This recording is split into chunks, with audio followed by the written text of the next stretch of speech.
While many people are aware of the assassination of Abraham Lincoln, many do not know that the plot was part of a greater plan to cripple the American government. As a personal fan of the subject, I read a book on the matter when I was younger, and last year I even visited the theater in which he was killed. This speech gave me a reason to dig deeper into the subject. The events of the assassination revolve around three key groupings: the setup, the night of, and the aftermath.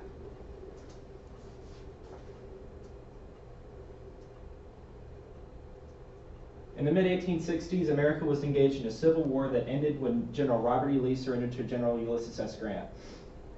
Lincoln was hailed as a hero for his actions in the war, leading the Union to victory, and some Confederates still remained in the South, but namely, our conspirators remained in the North. Mary Surratt was a woman in Washington, D.C. who owned a boarding house there where the other men would meet to devise their plan. George Atzerodt, David Harold, Lewis Powell, and John Wilkes Booth. They decided that they would take out many key officials in the American government in order to weaken the government.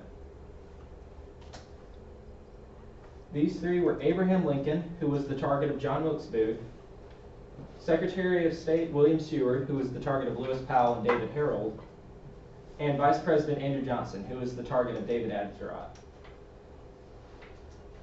Firstly, Booth found out that Lincoln was going to Ford's Theater later that night. He decided that he was the best candidate in order to take on Lincoln because, one, he was a famous actor, and two, knew the area very well. He'd have no trouble getting in. So, when the president arrived, Booth sneaked inside and made his way up the back door.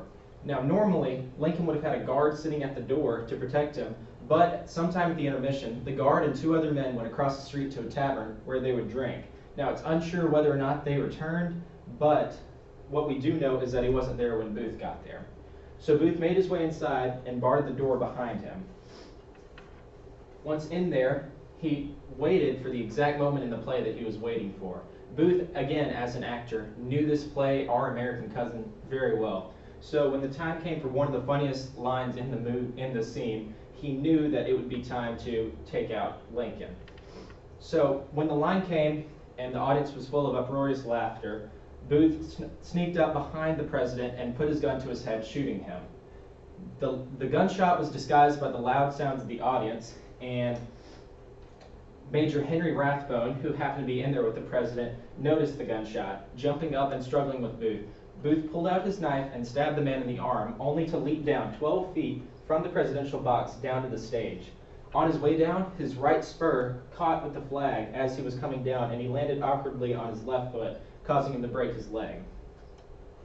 The crowd initially thought he was part of the play, according to an article by History.com titled Abraham Lincoln's Assassination.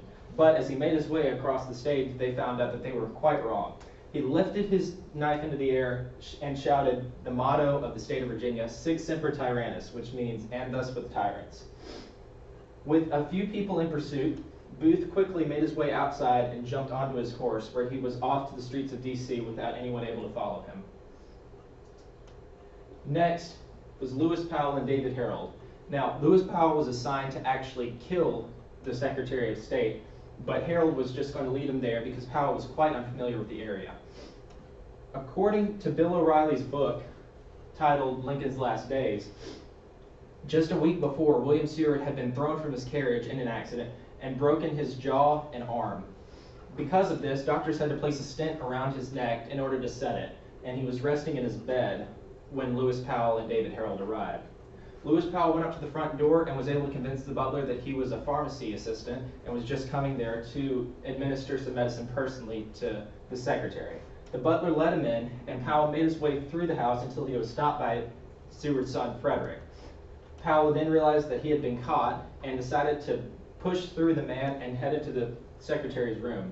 From there, he stabbed Seward many times in the face and neck, but the stent that was around the man's neck prevented any lethal blows from being dealt to his jugular vein.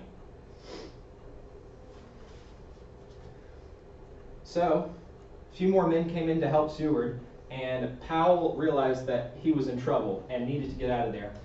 So many men struggled with him, but Powell was able to fight him off and push through and make his way back out the front door from which he came in, only to find that David Harold had abandoned him and left. So Powell was left to wander the streets of Washington, D.C. for the next 3 days. Next, George Atzerodt found out that Vice President Andrew Johnson would be staying in the Kirkwood Hotel that night. George Atzerodt's mission was very simple, as he would just have to go up to Johnson in the middle of the night and shoot him as he answered the door. But when he arrived at the appropriate time, he decided that he couldn't go through with it, and sat in the bar drinking very late and talking with the bartender until he decided to get up and leave and rent a room at another hotel.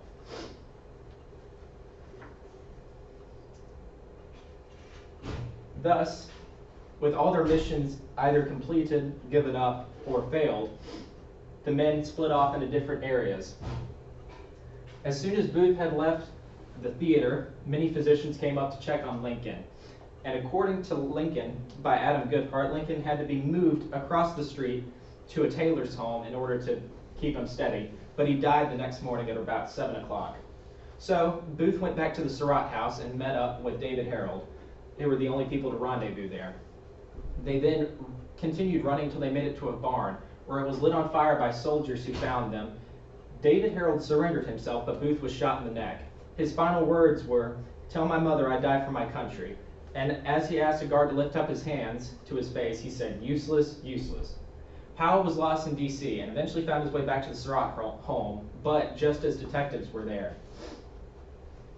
And as the detectives were there, they arrested both Powell and Surratt. Because of this, the two were incriminated for their crimes, and George Atzerodt was also found in his cousin's home hiding out. So the four were brought back to a military tribunal who were trying many of the defendants, and on July 7th, the four of them were hanged. Mary Surratt became the first woman in history to ever be executed by the American government.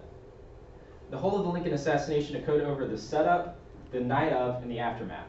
Lincoln was the first of the presidents to be assassinated, and as with all of history, we should learn from our mistakes in the past to prevent tragedies such as this from occurring again.